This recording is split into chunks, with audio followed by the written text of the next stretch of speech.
on this Monday night, the consequences of our exclusive investigation. It's been the dirty secret of sport.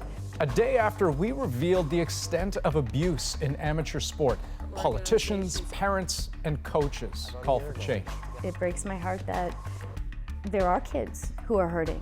Tonight, we show you how one sport rocked by scandal is trying to restore a shattered trust. I welcome the Ethics Commissioner's interest in this matter. The Prime Minister's office under investigation. What did it tell the former Attorney General to do about SNC-Lavalin? Details from behind closed doors and the questions that just won't go away. Now the war is over, but the refugee problem is not. And for generations of Canadians, he brought the world home. This is Joe Schlesinger, CBC News, in Paris, the city of August bliss. Remembering an extraordinary journalist with an unparalleled career. This is The National.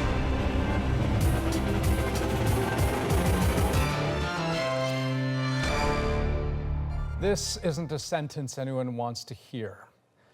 Hundreds of amateur coaches in Canada have been convicted of sexual offenses against young people. Since we laid out the numbers last night, the results of a CBC News and Sports investigation, there have been a lot of hard conversations, from arenas to talk radio to the halls of power. These are the numbers at the heart of this investigation. The first time anyone's ever done the math here in Canada. Over the last 20 years, CBC found 222 coaches involved in amateur sports were convicted. More than 600 children and teens were victims, and they were just the ones we could find on court documents. We're also not just talking about one or two sports here. These cases happened in 36 different sports, everything from hockey to swimming to figure skating. Tonight, the story shifts from wake-up call to what do we do next? The federal sports minister says she's doing all she can. But as Devin Haru tells us, one former athlete who needed protection says that's just not good enough. Well, what's at stake here is lives. 20 years ago, Alison Forsyth broke her silence, but the former Olympian was warned speaking out against her alpine ski coach, later imprisoned for sexual-related offenses, could cut her career short. When I tried to report the abuse that was happening for me, ultimately, I was encouraged to not say anything. CBC's investigation into sexual offenses in amateur sport shows it's a reality young athletes in this country still face today. Now, leading sports organizations in the country are weighing in, with the Canadian Olympic Committee and Canadian Paralympic Committee saying they will be strong and influential voices on this critical issue. And Athletes Canada calling for a unified strategy to address abuse in sport. And I noticed that. Minister Kirsty Duncan admits the system is broken and says she has no illusions about the challenges in fixing it. It's going to take our athletes, our coaches, our parents, our families, our officials, our national sport organizations, and governments. With thousands of young athletes competing at the Canada Games later this week, the minister has set meetings with her provincial and territorial counterparts. Her hope is that they come up with a plan to protect young athletes. We're looking at a code of conduct. We're looking at creating a third-party organization, and there's going to be more to say over the coming weeks. Forsyth wants to believe the minister is sincere and that things will change. But she no longer has patience for the waiting game. I sit on these calls now and I white knuckle and I breathe and I try to maintain my empathy and my response versus my reaction. If today's reaction is any indication, sports' dirty secrets, as a minister calls them, aren't secrets anymore. Devin Haru, CBC News, Toronto.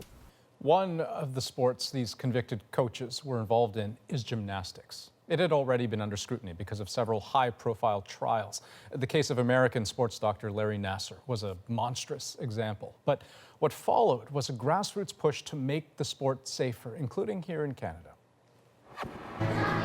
You put that much heart and soul into a sport and you want it to be wonderful and beautiful for all the kids that are doing it. Nice. I started Googling advice for parents on how to raise an athlete. We had some difficult conversations, didn't we? Yeah, we did. because you had to learn about some things that 11 years old that maybe you didn't want to know. Now, if any of that hits a nerve, stick around because Devin's going to be back a little later on The National. We'll hear from parents and coaches about the changes they've made to keep young athletes safe. But first, Ian, you're tracking the big story out of Ottawa tonight. The Prime Minister and his office facing a new investigation.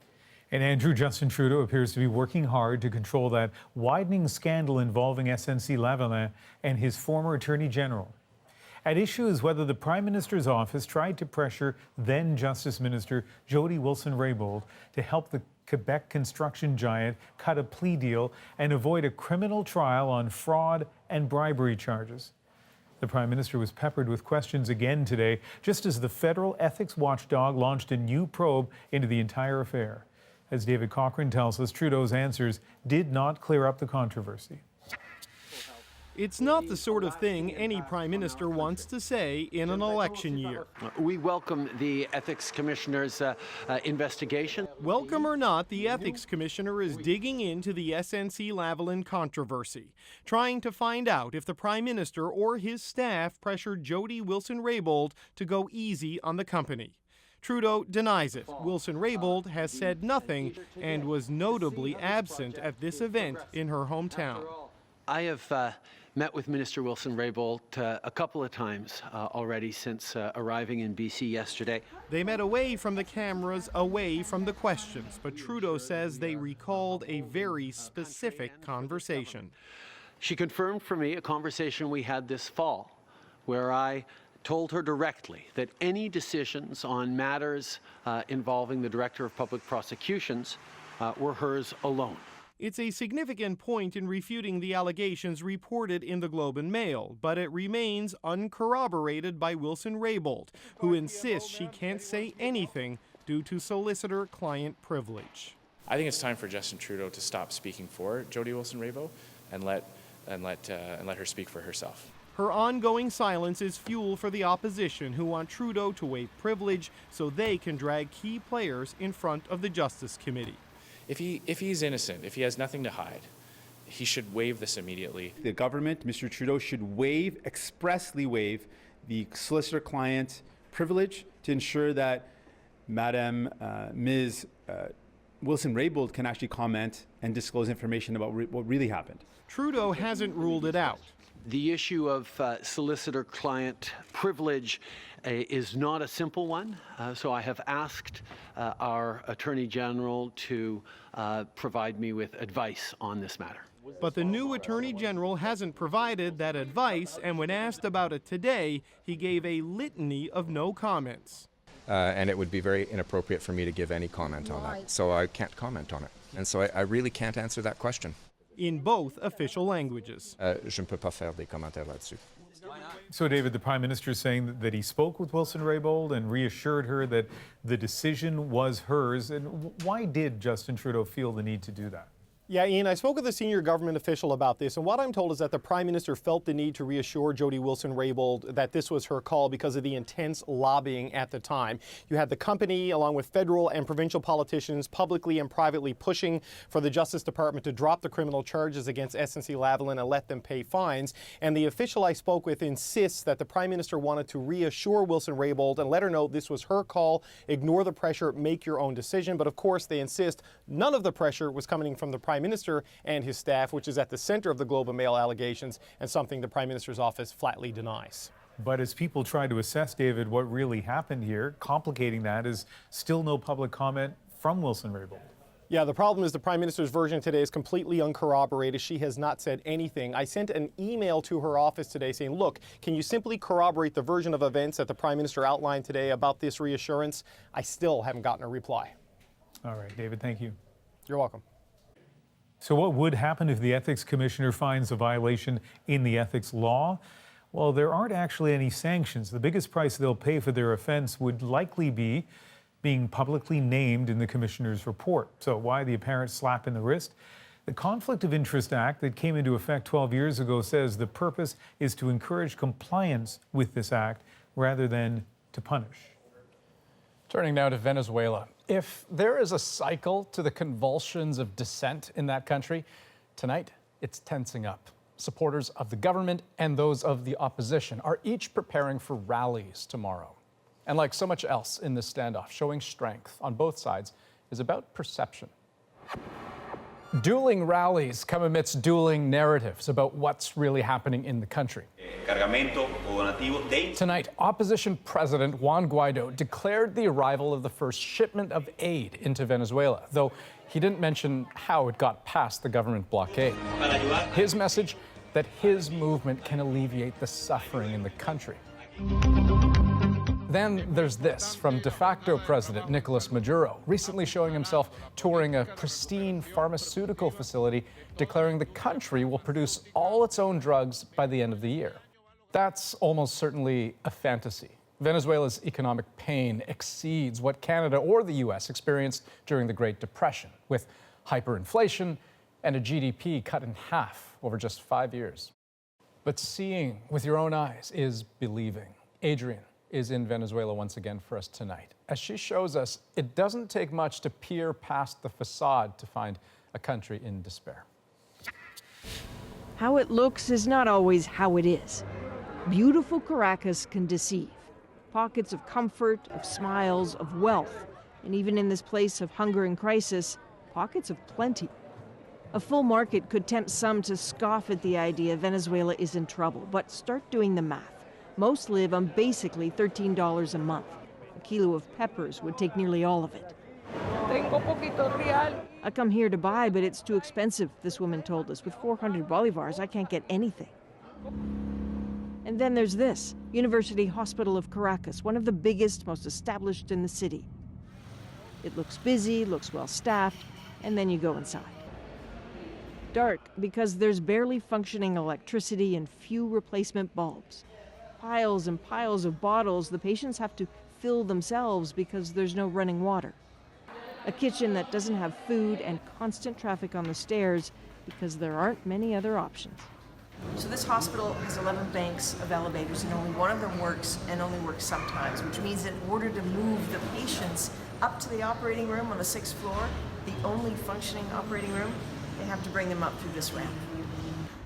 Deep inside the hospital, staff who sometimes sleep here because they say they can't afford bus fare home. It's the patients who linger who really worry them. They can get maybe treatment for 3 or 4 days, this nurse says, but then what happens? Then the other days, the patients stay there waiting for I don't know what. Waiting just like 18-year-old Kivius Rivas is waiting. Okay? But he's not okay. And it's hard to look at, but see his thigh? Most of his femur had to be removed because infection was eating the bone. His parents, who sleep and cook next to his bed, say he needs antibiotics multiple times a day, yet everyone is cutting back. There aren't enough antibiotics in the country, his father said. Yesterday, they didn't put any more in. This is not a one-off. In a futile search, staff of the hospital approached strangers, even us, asking for specific medications. And then we met this young man, recovering from a 4-year-old wound. His aunt said they spent their money on an antibacterial mattress, but now they can't get enough of the antibiotics you see him being administered here. They have to do it 3 times a day. She said yesterday we skipped the one at 5 p.m. so it would stretch. But they can't get ahead of the infection like this. Everything is a choice. The mattress matters, as some have been thrown out because they were full of the mites that cause scabies. There are no supplies to disinfect them. The hospital staff took chances showing us around, but they said they did it because it's the truth and they've had enough.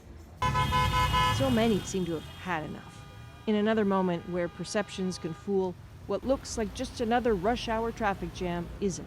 It's a protest. Hospital workers blocking the road, angry with not being paid.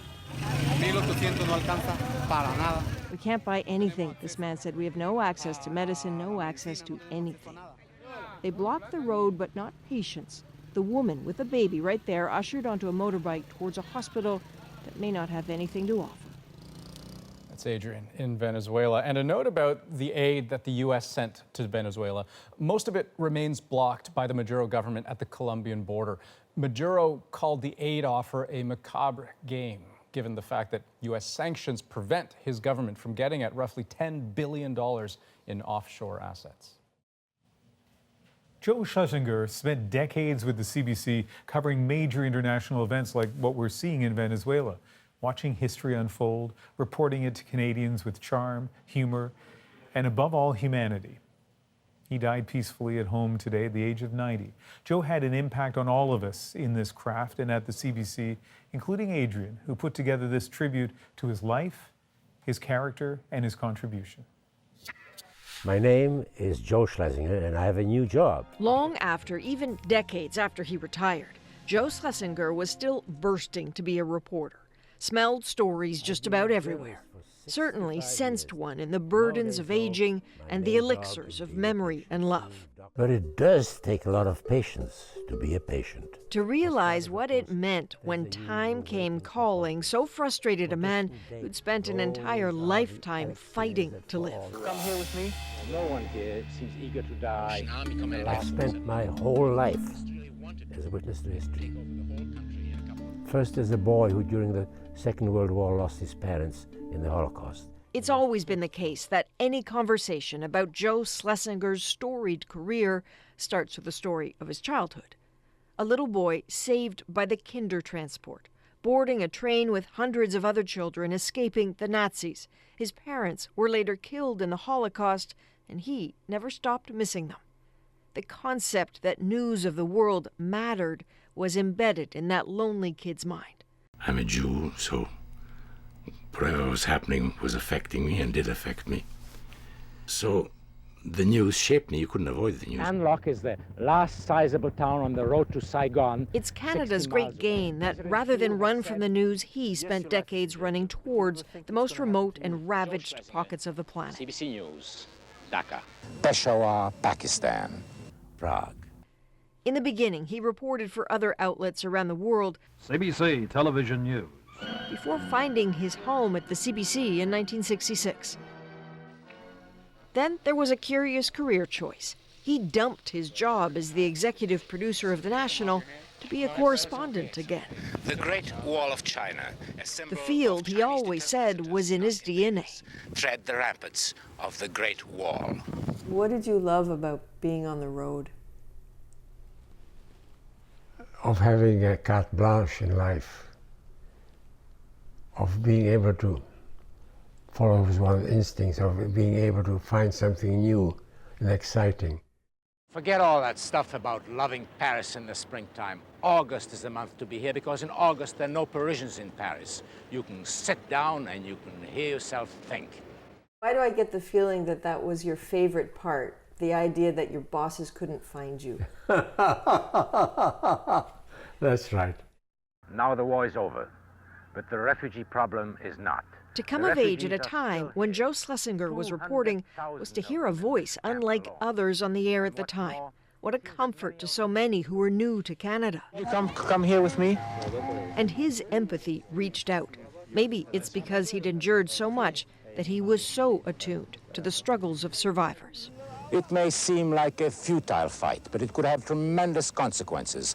Over the battlefield, where the bodies of the dead are being removed, floats the sound of music.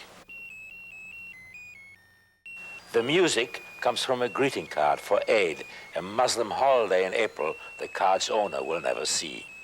Details, the tiniest of details, were treated with the greatest of care in Schlesinger's reporting. He knew their power to bridge distances. What's happening here is not some outrageous abuse of human rights, but just disregard of human rights. Brave, but not interested in bravado, and he knew the difference. Oh, this will go great. I mean, she's just a natural. The hardest of what he saw, he poured into his books and stories. His advice offered enthusiastically to generations of young journalists. He was ultimately showered with awards and honorary degrees. Among his most precious, the Order of Canada. There's something about the CBC that for so many years allowed you to do things that other people wouldn't have, you know. We had an advantage, a tolerance of my idiosyncrasies and things like that. Hardly a matter of tolerating Joe Schlesinger. This man was pitching stories until his very last days. He was a gift. Such a challenge to describe those decades of journalism, the care and curiosity that drove him. So here's a little bit more of his stories and his words. It's such a privilege to be able to spend one's life watching the world unfold and actually being paid for it. The South Vietnamese say they have 10,000 men on the road, and you get the impression of a solid line. But when you get here on the road to unlock, the reality is somewhat different. But this year there's something new in Canadian exhibitions. It's also Canadian Fair Time in China. It's supposed to give us an inside track in a huge, undeveloped market of 700 million people. Well, maybe it will, maybe it won't. This is a signal from Pinochet and his generals that despite all the changes, just because he's gone does not mean that all that has changed in this country. Meanwhile, back in the big city, this is Joe Schlesinger, CBC News, in Paris, the city of August bliss. The one driving force in journalism, for me, has not been the scoops or anything like that. It's just the joy of learning. Joe also left an impact on many of you, and we'll hear some of those memories in our moment later in the show. But first, let's turn to several other developing stories we're watching tonight, starting here in Vancouver, where the snow is falling again. And for the second time in 24 hours, we are under a snowfall warning. Here's the view from our CBC tower cam, up to 25 centimeters expected in some areas tonight. Earlier today, public transit was disrupted by the snow and ice, and that is still the case for the commute home. Some universities have closed their campuses tonight. Several ferry services between Vancouver Island and the mainland have been canceled. Police are trying to identify this woman throwing a chair and other items from a condo balcony in downtown Toronto. The video cuts out just before the chair hits Lakeshore Boulevard below, so it's not clear if it hits a car. Police say they've received dozens of calls about the video doing the rounds online, but no connections to the woman yet. A mischief investigation has been launched. Okay, ahead tonight on The National, it's being called an emergency in Russia. Why are dozens of polar bears descending on a small town? And as part of our investigation into sexual abuse in sport, we go in depth into the world of gymnastics and ask what's being done to protect young athletes. But first, he led the investigation into serial killer Bruce McArthur. Now, Hank Itzinga is taking time with us to reflect on the case and its grotesque details. The photographs specifically are extremely disturbing. Nobody wants to look at those photographs. I don't want to look at those photographs.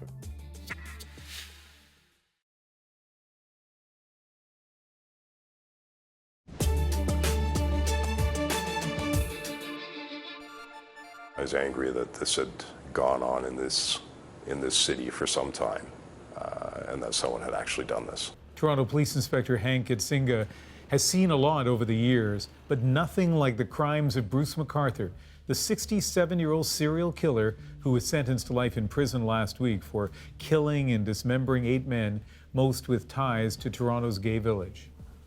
McArthur will almost certainly never leave prison, but the investigation continues as police search for connections to dozens of cold cases. Tonight, Joanna Remiliotis sits down with Itzinga to reflect on the past year, the emotional toll it's taken on him, and the questions that linger. I have you sitting here. At just under 6'6", he's a towering presence, a veteran homicide cop who's seen a lot, and still, it got to him. There's definitely a lot of highs and definitely a lot of lows emotionally. And when I talk about highs, you're finding that key piece of evidence. You want to celebrate, you want to be happy that you found this, but it's such a terrible thing to find. And you're caught in the middle of two extremes, really. Now head of the largest homicide unit in the country, for a year, Inspector Hank Itzinga was the face of an unprecedented investigation. It's a serial killer, alleged serial killer. One so grisly that when Crown prosecutors outlined it in court, their voices would break. Did it get to you the same way? Yes, it's and thankfully I wasn't the one up there having to talk about it. So it's, I think for everybody who was in that courtroom listening to that, it was very, very difficult, and he did a great job under the circumstances. I don't know if I would have been able to do quite as good a job as he did. The details were gruesome. How MacArthur strangled the men in his bedroom and his van, then took pictures of them using props, including a fur coat and hat, before finally dismembering them and hiding their remains in planters and in a ravine area. Idsinga had, of course, seen that all firsthand. You can see they're digging further up. But as he sat behind MacArthur in court, what struck him too, how unaffected, how expressionless the convicted serial killer appeared. From the minute he shuffled in, keeping his head down, not acknowledging anyone in the gallery, you got nothing out of him whatsoever in the courtroom. And in conversations with him? In conversations with him, I can't discuss at this point in time what you get out of him in conversations. Would you characterize him as being cooperative or not? No. No confessions, but an admission to killing 8 men, a guilty plea that spared their families from evidence that Idsinga could barely stomach. How disturbing is the evidence? The photographs specifically are extremely disturbing. Nobody wants to look at those photographs.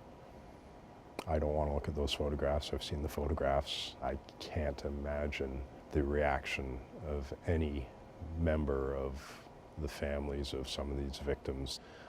They would be traumatized for life by those photographs. It is remarkable how the court process is over 13 months after police arrested MacArthur. And while Justice John McMahon took the extraordinary step of commending detectives for their work in open court, the backstory is it almost didn't happen. If not for this, a security camera video of MacArthur's last known victim, Andrew Kinsman, getting into a red van, and a calendar entry Kinsman made with the name Bruce. Those 2 pieces of information led police to MacArthur. If we hadn't located that surveillance video, I don't know that we would be here today. If he hadn't put that name in the calendar, if the friends hadn't reported him missing, if the initial responding officers hadn't done a video canvas. There's a lot of ifs. Exactly. It marked the end of nearly a decade of dead ends and frustrating what-ifs, and has led to calls from Toronto's grieving LGBTQ community especially to review how police conducted the MacArthur investigation. Idsinga welcomes the scrutiny and says he has his own lingering questions. If I was to be given the opportunity, I think I'd really like to nail down a more historic timeline with him. And we don't have any evidence of him committing any murders prior to 2010. But as everybody knows now, Mr. MacArthur didn't always live in Toronto.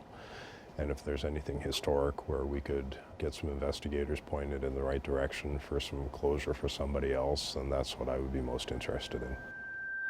As for why MacArthur killed, Idsinga says he doesn't really want to know. What he did is revolting enough. If you were in a room with him, what would you want to tell him? That's a tough question. What would I want to tell him? Mm-hmm. I don't think I could tell him anything more than what the families of the victims told him last week in court about the impact that his very selfish actions have had.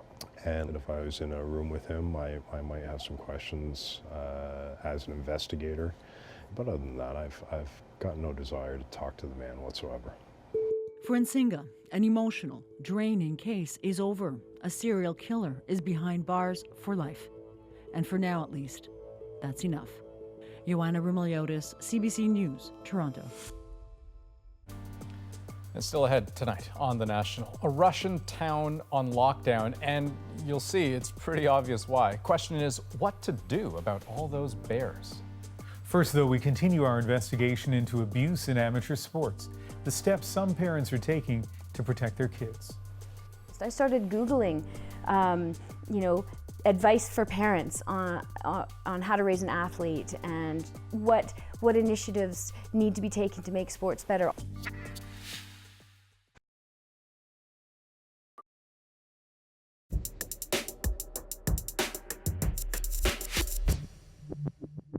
I think we have started a conversation that has never happened in this country. I am making this commitment that I am going to work to make sport safe in this country. That's the Federal Minister of Sport, Kirsty Duncan. She's responding tonight to our investigation into the abuse of amateur athletes by their coaches. More than 200 amateur sport coaches in Canada were convicted of sexual offenses against minors in the last 20 years. 8 were in gymnastics. Now that is a sport that was already reeling from the terrible stories of serial sexual abuse by former U.S. sports doctor Larry Nassar. And add to that a former elite Canadian gymnastics coach, now on trial, accused of sexual assault. We are expecting a verdict in that case this week. So, as Devin Haru tells us, it's all sparked a grassroots push for big change in that sport.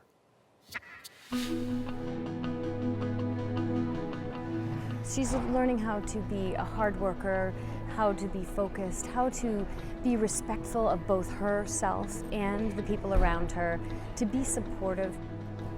And I love seeing her apply herself.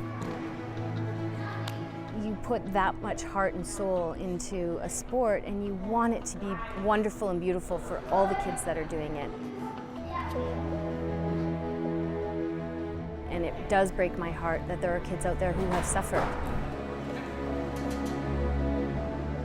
It's a difficult admission that the gym where children spend dozens of hours a week hasn't been safe for every athlete. A reality thrust on gymnastics parents like Kim Shore.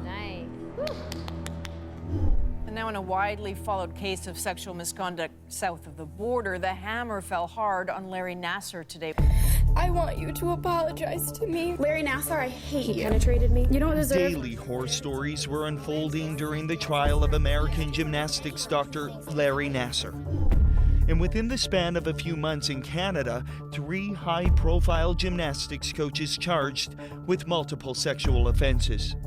There was a lot of pain in our community a year ago. Yeah, it hurt. It hurt me. It hurt, and as a former gymnast who chose to have her daughter do gymnastics, I felt sort of like I had to answer for some of that. It's personal for Kim, and it propelled her to act, but where do you even begin? To be honest, I started Googling, advice for parents on how to raise an athlete and what initiatives need to be taken to make sports better, all those things, and I just collected information. I read articles, and then eventually I thought, maybe I should put a PowerPoint presentation together. On top of taking her daughter to the gym 5 times a week, Kim is now involved with Gymnastics Alberta and Gymnastics Canada and gives regular safe sport presentations, working with fellow parents to break the silence. Something that happened in 2013, 2014 that was a concern for me. As a gym parent, I didn't know who to tell this to, who to ask about, and I was also a younger gym parent, so I thought, well, I don't want to sound crazy or overbearing, or maybe this is a normal thing. I think parents want transparency too. Like that's an ideal thing in any club, right? Absolutely. You want full transparency. Sport bodies have really struggled to self-police over all the years, and to have an independent third party where you can put your complaints is absolutely critical. CBC's investigation reveals policies exist in isolation, sport to sport, province to province, even club to club, without standardized framework. And then you've got this wall of coaches, a lot of coaches. The onus then falls on every club to make its own policy. Take, for example, Kyle Schufeld's gym in Calgary. Every club should have to do it. For us, I think it's been a big value add. It just allows us to stand firmly in the place that we're doing everything we can to protect the young athletes. Last pass crucial. So important for him to nail this one. He does! You might remember Kyle from Athens in 2004, gymnastics royalty, the Olympic champion, who does commentary with CBC Sports. Hang and then pike. Kyle wasn't going to let predators take it away from future athletes. Good, that's a nice pike. He believes that to find the solution, people can't shy away from tough conversations anymore. So he stepped up. We brought in people that could talk to us about this because we didn't know what this meant for our sport. About a year ago, we got together as a group and just had that conversation. And to me, that was like a really positive step in all of this. This is messy for sport in general and for gymnastics specifically, but now I've got the black and white policy. It's like this person has done their respect in sport, they've been police checked, and we've done reference checks. And that's all that I can really do at this point. And yet, the reality is you can do all these things and predators can still slip through the cracks. Background checks only catch people with a criminal record, and reference checks, well, there's no character sketch of who a predator might be. Lean forward and lift up to a tuck handstand. Now show us your line. Now hips open. Kelly Manjak found this out the hard way. And present. For more than 3 decades, Kelly has been helping gymnasts get to the top, including Kyle Schufelt at the 2004 Olympics.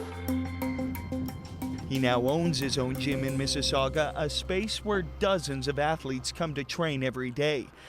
The idea that a coach could abuse an athlete in his gym seemed unthinkable. No red flags? Not a lot of red flags that I was really concerned about in any sense. And he picked up the coaching pretty quick, and he was very serious about it. He reminded me of me. A coach who worked at his gym for years now faces charges of sexual assault and child luring.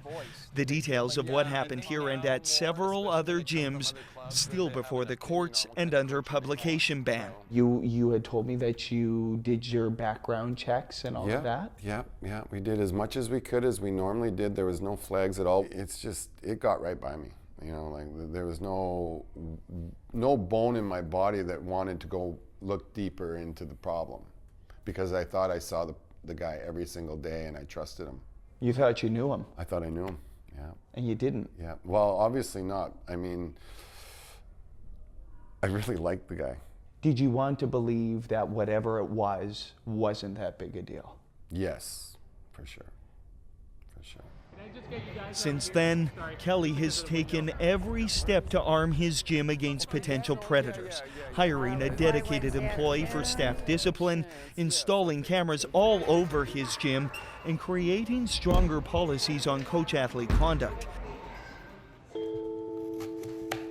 Keeping safety policy current is an ongoing conversation, not only at the gym, but at home too. Between making lunges and gym practices, Kim now also fits in talks about sexual assault with her 12-year-old daughter, Addison. We had some difficult conversations, didn't we? Yeah, we did. Yeah, because you had to learn about some things that 11 years old that maybe you didn't want to know. Yeah, I really didn't want to know those things. Are you glad you know them now? Yeah, I'm glad I know them, because if anything like that ever happened, then I know that I know what to do and that other kids should know what to do. Why are you doing this? I'm doing this because it needs to get done. You know, I think it breaks my heart that my sport has been looked at in the way that it has. It breaks my heart that there are kids who are hurting.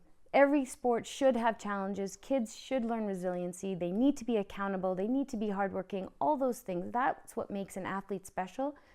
But they don't need to be degraded. They don't need to be beaten down. They don't need to endure inappropriate behavior ever.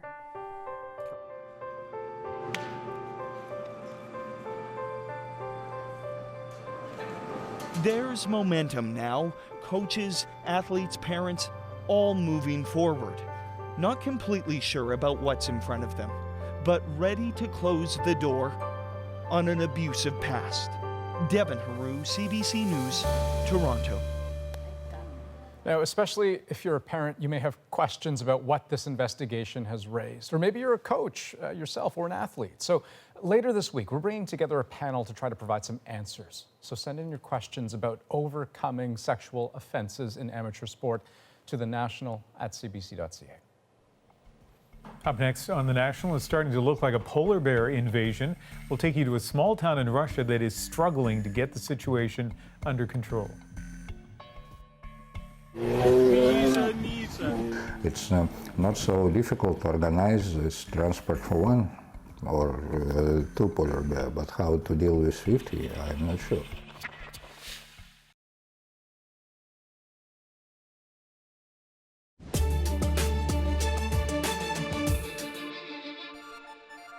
It's a problem perhaps familiar to those living in Canada's north, but this next story is a little different.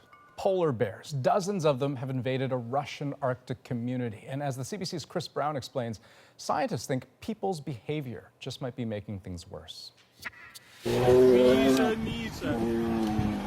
It's a polar bear emergency in Russia's high Arctic. As many as 52 bears have moved in, and this open garbage dump seems to be the big attraction, with lots of food to eat and all kinds of other things to explore around town. Anton, get out, screams a woman as a man makes his escape. Curious, hungry bears are wandering into and then out of apartment buildings, past security cameras, and all around neighborhoods. There's a person walking and a bear walking, says the woman's voice, and he doesn't even see him.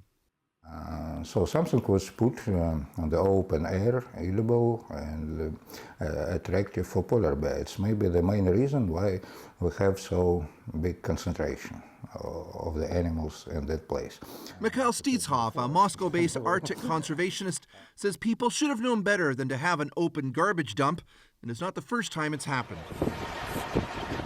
The town Belushia Guba is a closed military community where access is restricted. After polar bears rifled through dumpsters in 2016, the World Wildlife Fund says it tried to conduct a bear awareness campaign.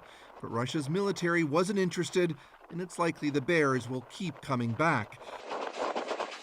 It's a warming climate that's forcing the bears ashore in the first place. No ice means no seals to hunt, and scientists say the melt in Russia's eastern Arctic is likely even more severe than in Canada. Usually, relocating problem bears hundreds of kilometers away to where there's ice is the preferred solution, but in this case, that may not work. But it's 50 polar bears. It's not so difficult to organize this transport for one or two polar bears, but how to deal with 50, I'm not sure. So, until biologists come up with other solutions, this town of 2,500 is on lockdown, with people afraid to go outside and waiting for the so-called polar bear occupation to end. Chris Brown, CBC News, Moscow. The moment is up next on The National, and tonight we're turning it over to some of you with memories of Joe Schlesinger.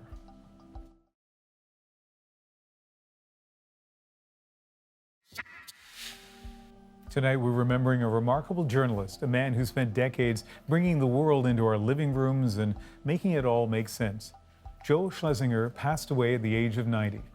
The Prime Minister offered condolences on Twitter today, saying, with passion, courage, and authenticity, Joe Schlesinger brought the news to Canadians, and his contributions to Canadian journalism will not be forgotten.